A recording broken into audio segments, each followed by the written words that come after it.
I'll go ahead and hit the YouTube start here as well. Alright, here we go. Get hype. Darn it, another Atlantean ban. And a Coven ban. The three cleanse I find the most interesting are Atlantean, Coven, and Eldritch. I think they have the most...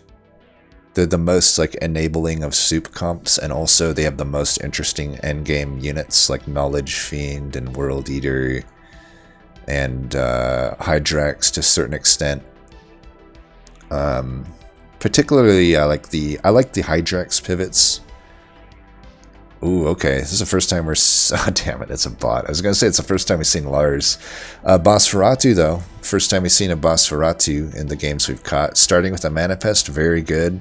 Free mana, very good. That's a good start. B with a Silverbeak. I love Silverbeak, especially in tournament play. I don't know if they've bought anything. Okay, they've got the Vampling. Swiftwolf with the Hellhound. 10-foot as well. This is a strong set of tempo heroes here. So let's take a quick review. We've got Swiftwolf on 10-foot, Bleep Bloop on Countess. Both of them very good tempo. Oh, the Zoe with the Rat in slot 4. That's going to be hard to deal with. So TheRealEvab having a nice start here. Tangilicious with the Fallen One. Like I said, not one I would think about, but Tangilicious goes with the interesting picks here. So we already have to put some respect on Tangilicious's name here by picking the Fallen One. Let's take a look at the Brotusk. Second Brotusk we've seen. YAAAHA is doing the Brotusk. They've got a decent start here with the Fire Ellie fronting the Ratken. They take the double Hellhound, which is decent enough already, but has potential to get quite good with future beasts, right? With Atlantean, only one beast is out of the pool. Coven has... I guess a Tangle will be out of the pool too, but... they also have all 4 bananas still. So it will be interesting to see if they use them to purchase units, or if they're going to actually save them. You know, they might have a better idea of me than who exactly they need to beat to get top 8, and they might just target them with those bananas. That would be very interesting to see. Oh wow, look at Swiftwolf's board there. Yikes, that's powerful. I mean, this is very powerful too. And once, you know, the Bosferatu, he'll have a full board soon enough. Oh my gosh, Silverbeak though. 2 sets of doubles already. Very strong starts. This is like one of those lobbies where you just feels like you're getting hit with a freight train. Because everybody is just very powerful early here. Looks like Tangilicious already has a fresh meat, which is going to be pretty good tempo. He unfortunately just doesn't have any actual warriors yet. But he does have the double on the Shade, which could get him that warrior hammer, which is so coveted on Fallen One, right? How's B looking? B did take a... So he looks like he doubled a 2-cost and promoted it, which could be a hit to his board. He might have downgraded his board a little bit there in the interest of future boards being better, which is totally fine, right? That's just a trade-off that you have to make. That's the tough thing about Silverbeak. Like I'd said in an earlier video, that Silverbeak is not that easy to play, because you have to make those judgment calls, right? Of when do I take off some doubles and just get some artifacts going, right? Because it's almost always going to hurt your board to do that. Looks like it does just fine for him though. Like 38 health is just fine, right? And actually, I think that was just from an earlier loss. It looks like he won that last fight. Let's take a look at the Bosferatu here. Bosferatu hasn't done any selling yet. He might want to think about doing that soon. It's pretty nice just to, you know, you can spam a few 2-costs and really get your board up to a level of attack where you almost can't lose fights. Maybe to a Zoe you could, but and maybe a banana you could, but other than that, it's pretty hard on boss to lose when you get an early full board and just start spam selling 2-costs. Swiftwolf here has a bit of a soup build going. He has a bit of awkwardness here where it's like, you know, he's trying to cash in the cavalry buff to the stick rat so that when it resummons it gets those stats as well, but at the same time, because of that, it kind of has to put the Hellhound up front. I do wonder if maybe the cavalry could go up front in that case, but looks like that breakpoint works out pretty well though. Oh, yeah, this is the... Oh, you know what? He's doing the smart thing here. He realizes that he's playing into the bot here, and he's really just trying to get that Manifest to die. And as a result, he probably wants the Hellhound to kind of die, right? He doesn't want to lose a fight, but he also wants the Manifest to die. So, mission accomplished on both fronts. Let's take a look at the boss again. Let's take a look at the Countess. We haven't seen the Countess. So they do have the upgraded Vampling, but only the Bloodsucker is benefiting from it right now. I would say overall that's kind of unfortunate. Like this is not a super great position to be in. You know, you have the axe for the Clanlord eventually, but it looks like they've spent probably a lot of their mana toward rolling, and it hasn't panned out. So now they're playing down a few units, and also they have stealth on the board, which makes it easier for the Vampling or the Bloodsucker to get sniped and not actually get their attack off. So they're in a bit of a rough spot here. Looks like YAAAHA has used one of their bananas. We don't know if it was on board or to sell. Though I would say that YAAAHA's board is not necessarily that strong either. Like, the rats don't really have anything for them currently, and the upgraded Hellhound's only buffing one unit. They might lose this fight. Yeah, they'll definitely lose this fight.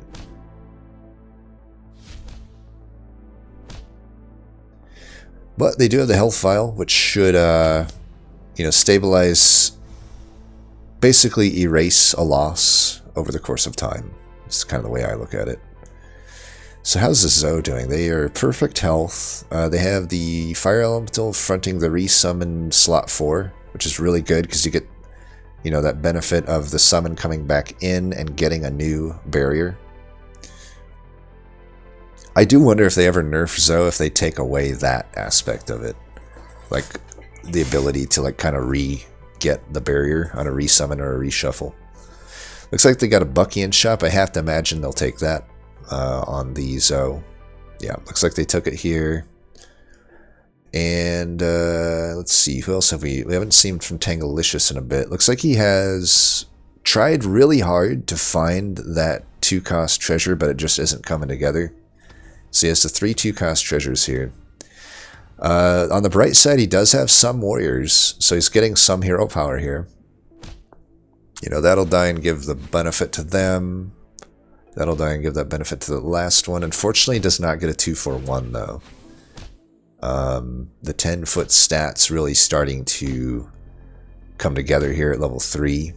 And at least he 2-for-1's that. But it's not going to be quite enough. So Tangilicious has decent, at least Death's Contract and Fresh Meat are decent. Extra Treasure probably not doing a whole lot for him, unfortunately. But yeah, good moves here. Just get the Buckies, get that Unholy Warrior. Looks like he tripled the Under Guardsman, but did not take the treasure. I think my screen didn't pop up with what the choices were, unfortunately. Let's see. How is the 10-foot looking? 10-foot is kind of going rats, it looks like. Definitely going rats, it looks like. Rat bait, ghoul hand, so... They'll probably be looking to try to get that potent brew if they can. So we got 2 players that have rats. We don't know if they're all in. 3 players that have rats.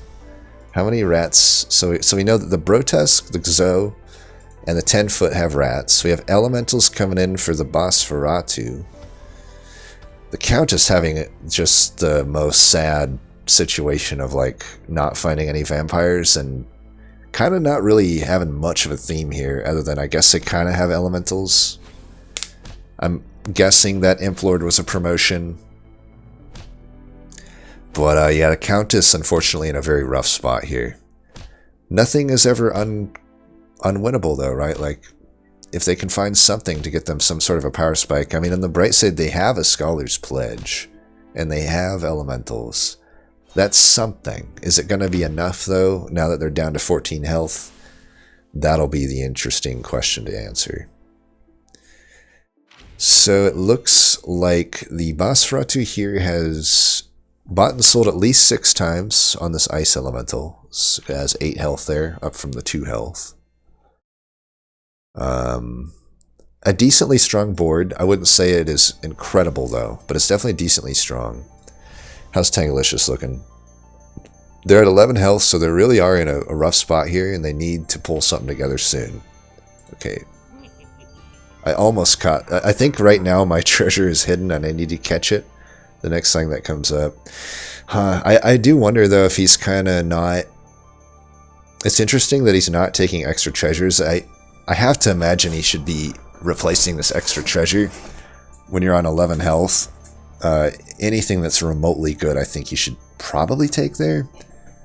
Granted, I don't know if the screen... It could just be... Yeah, it looks like he skipped 2 treasures. Basfaratu... But it could just be that those treasures were completely useless toward him, right? I mean, if it's like... I don't know... Cavalry or something, right? Like... it's just probably not going to make any sense with this build currently. So it looks like swiftwolfgaming is definitely starting to come together here.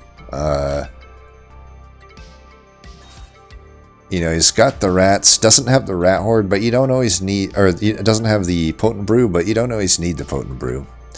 And he also doesn't have to necessarily commit to full rats. He still has some value units here with the upgraded cavalry and the upgraded Bucky. The rats will be fine for now. Swiftwolf is pretty adept at being able to pivot out of this if he needs to. Let's take a look at the Brotusk. Brotusk has a banana left. I have to imagine he's probably going to put it down against the 10-foot Swiftwolf. I assume that's what he's holding that position for, but we never know. We never know. Maybe he just uses it for buying and selling.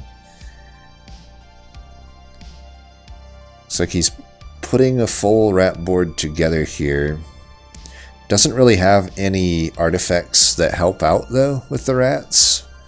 But he does have the 2 Magicus, which is maybe a slight advantage over the 1, but I have to imagine the Ghoul Hand here might give 10-foot an edge. We'll find out. We'll find out. We will find out. Right, so Swiftwolf goes first. Might not matter that much.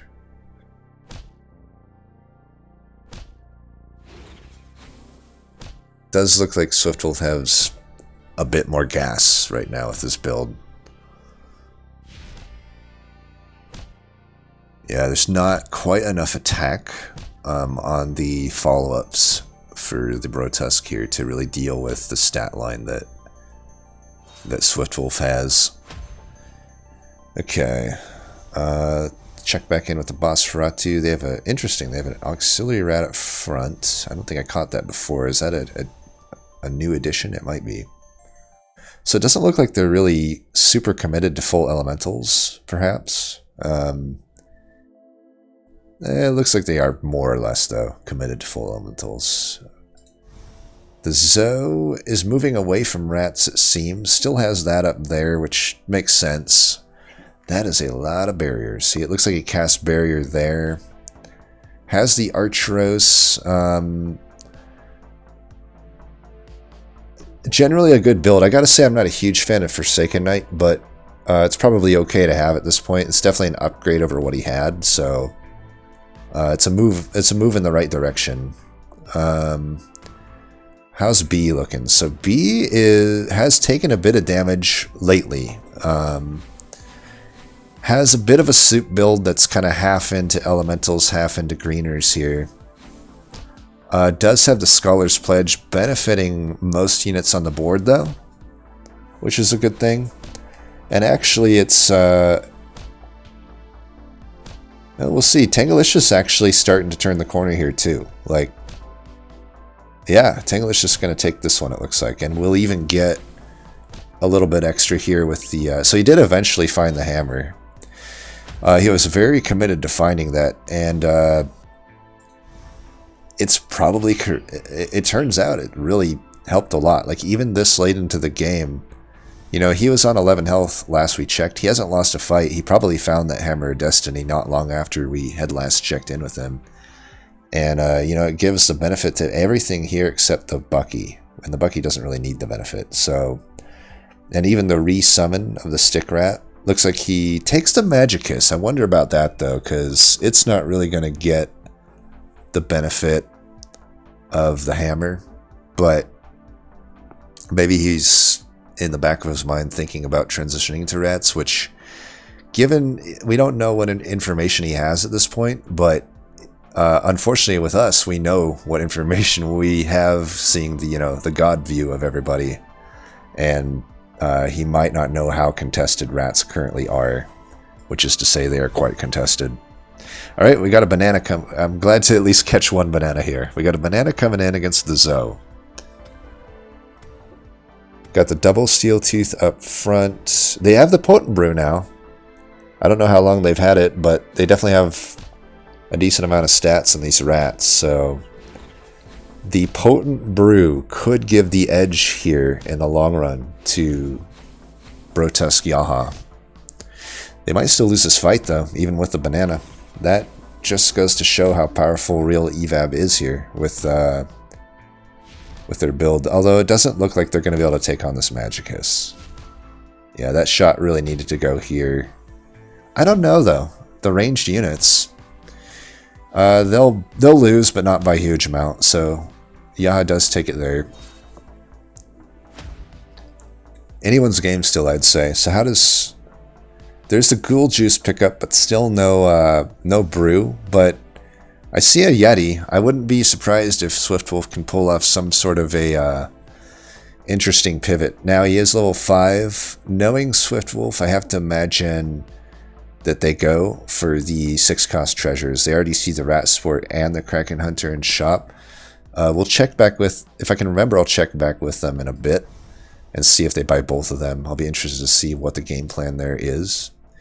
Looks like Tangilicious has picked up 2... Hellfire cannons, so they're trying to probably just get that 6-cost treasure going. And they might just have faith that their board right now is good enough to get them through, though it's going to be tough against the Ghoul Juice Ghoul Hand Rats. You know, it's possible still, though, that this captain in the back can farm pretty well. I do wonder if maybe slot 5 could give him a better chance to farm, but yeah, the most ideal scenario here for Tangilicious is going to be if that captain can respawn a ton of units. Unfortunately, there's going to be probably a bit of units getting stunned here with that Yeti. Oh, nope, it ran into the Bucky. So, still a lot of stats to get through here, though, with those rats. Let's hope that the captains see those resummons come in with such attack. But actually, that captain did pretty well there. It got a really good breakpoint. Okay, that should seal it. The captain does end up farming quite well. Can't underestimate how good captain is. Even in a non-greener build, Tangilicious has had the creativity here to just make captain work simply with the Unholy Knight giving it stats, right? So Tangilicious really making a comeback here. Remember, not too long ago they were at the bottom of the lobby.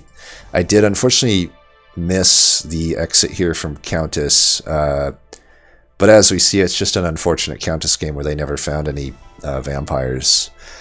Be on a little bit of a rough moment here, though. I will say his board looks strong. It's got an Abomination and some Mind Sappers. I can understand the problem here. This is the problem when you get low on health and you have to play off your back foot. It's like, you'd love to get that Abomination in scaling, but you just can't justify it at 4 health. You gotta have your strongest board there, especially when you're against a Zoe. Slot 7 KF, is that going to be good? Not really, actually. It's probably the worst second worst slot, but it's hard to know at this point in the game where to put your KF, right? I would generally just probably put it in slot 1, but he has a problem that he has this Forsaken Knight that really wants to go in slot 1. So it's totally understandable. Oh, the Eruption. Nice. Didn't even catch that he had slotted that. So definitely that's going to be a lot of damage. And it kills that before it attacked. Yeah, this is going to be a big win for B. And it's double damage, I believe, right now. Yep, double damage. Always brutal to have like your worst loss going right into double damage. Oh, looks like Tangilicious did lose that fight. They found a swarm tactics. Interesting. So they can pivot to rats here. It's currently not really doing much for them. I have to imagine maybe their choices sucked if they're having to settle for swarm tactics here, but let's see, that is not a warrior. This is a tough spot to be in. It's like, what do you do? Do you build into swarm tactics, or do you just try to do what you've been doing, right? Okay, they have the Unholy Flame here. That's probably pretty good. We gotta watch this fight for sure. What does Zoe have coming their way? Archeros. That's going to be unfortunate. Well, the Stick Rat, if he keeps it in, will eat up the first assassination hit. I believe the way it works is the lowest slot number, if the health is the same, will eat the shot. I don't think it's like a 50-50 between them on who to target. I'm pretty sure it's just whoever's first in the slot ordering. Ooh, what's he doing? What's he doing? Alright, this will be interesting. Huh. I wonder if he meant to do that. Oh, that's not it. That could have been an okay overkill. It's hard to say. This is going to be a tough one. It's all going to come down to this captain. This captain has to put in some work. I think it could, though. I think this captain, against what's coming up, is going to do pretty good. You know, everything... yeah, these Archeroses are going to feed this captain quite well. Yep. Okay. Tangilicious surviving. Big win, too.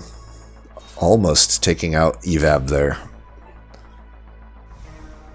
Looks like we missed B losing out there. Alright, Brotusk, you have a lot of rats. And they are big.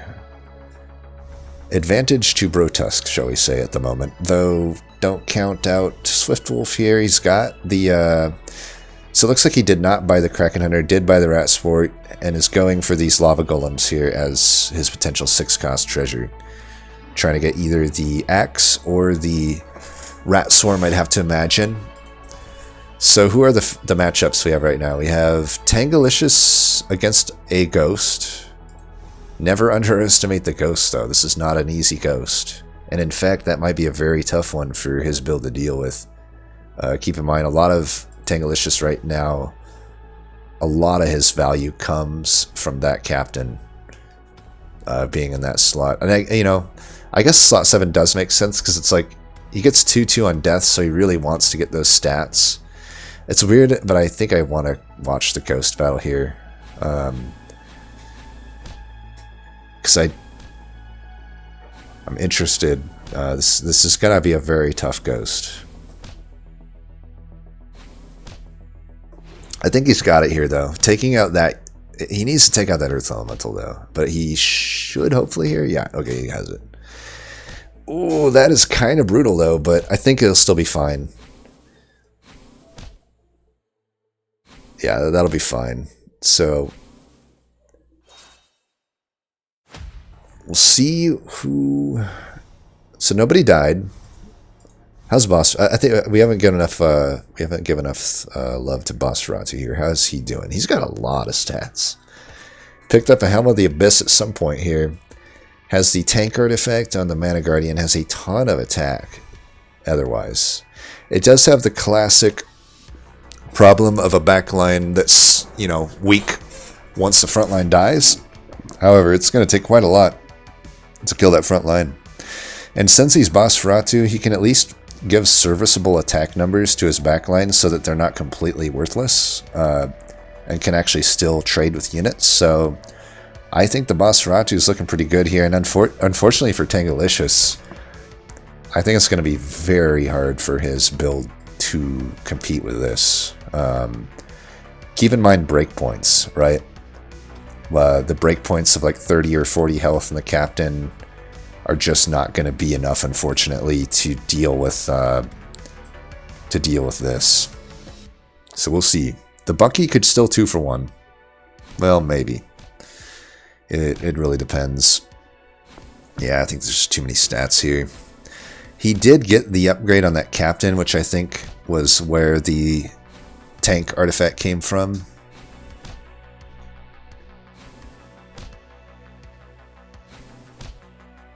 Yeah, there's just so many stats here. This Bosferatu might be the guy to beat right now. So well played to Tangilicious. That was an epic comeback from where he was, but ran into the brick wall kind of at the worst moment there. And what do we think about Zoe? Zoe has a Knowledge Fiend and has an upgraded Death's Champion with Unholy Flame. Yeah, that's a lot.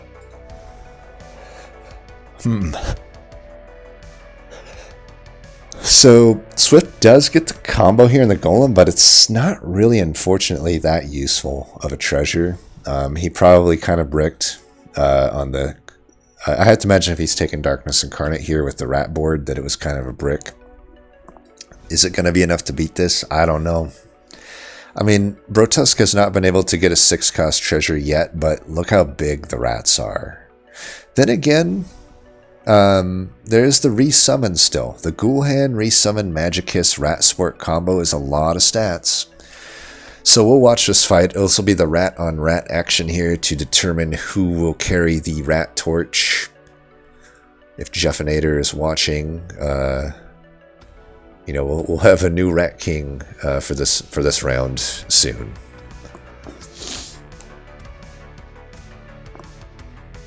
Really coming down to the wire here, though. Everybody within, you know, range of dying, obviously, at 6 or less health on everybody. Very close game here, all things considered. Alright, early advantage to the Brotusk, but the resummons might be able to catch back up here. Oh, that breakpoint, though. That breakpoint might have sealed it. Yeah, definitely. So...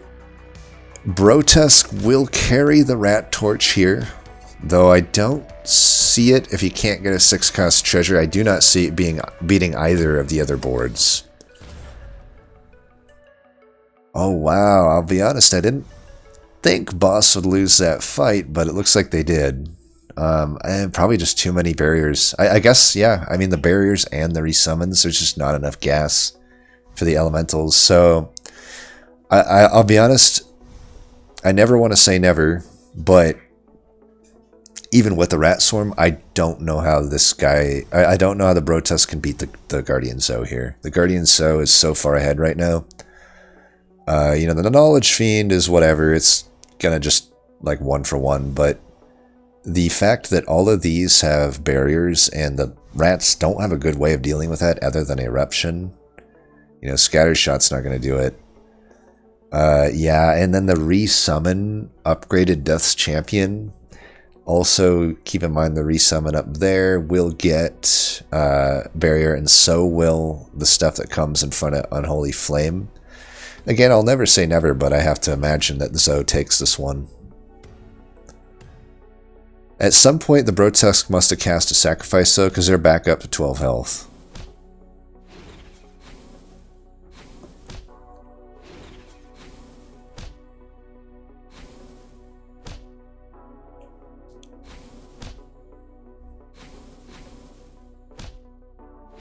Yeah, there's just so much going on here. 12 and 12 health. Yeah, this is gonna be victory, I think. So well played to everybody here. That was interesting to see, like, the progression of a lot of these builds. Oh, 11. Okay, barely hanging by a prayer. Hanging by a prayer. Let's see. So what can Brotusk do? They still have these. Oh, not even doubles. Did he have to sell off Rat Sport? I swear he had a Rat Sport on his bench, didn't he? Maybe I'm wrong on that, but I thought he had duplicates on the Rat Sport. He could take the Death Champ. It's okay with the Rat Sport. It's not going to be enough though. Targeted Strike. That's a big pickup. That might actually, you know, if TheRealEvab cannot get some extra health on this Unholy Flame, that will be a big hit. That will be a big hit. Looks like they picked up a Nature's Wrath. That'll be pretty good, potentially. Assuming it doesn't get sniped, of course. You know, if this front line dies out, which they probably won't with the 108 health Bucky. But if somehow the front line dies out, there is a chance that Nature's Wrath could get sniped. I just don't see it happening. We'll see. Alright, Targeted Strike coming in here. Takes out the shields and a unit. Or I guess it only takes out one shield. But it does mean the resummon won't get shields, which is not nothing. But yeah, this Bucky is just too big. This Bucky is... The Bucky with the Darkness Incarnate here is just gigantic. And yeah, that looks like GG, but well played to everybody in here. I gotta say, both the Brotusks that we saw in each game did quite well. I wouldn't have expected Brotusk to do so well. Hey, thanks HT1992 for the follow. So that'll do it for this one. I think that concludes all of the rounds. I'll double check. I'll keep the stream running here for a little bit. But I'm pretty sure that is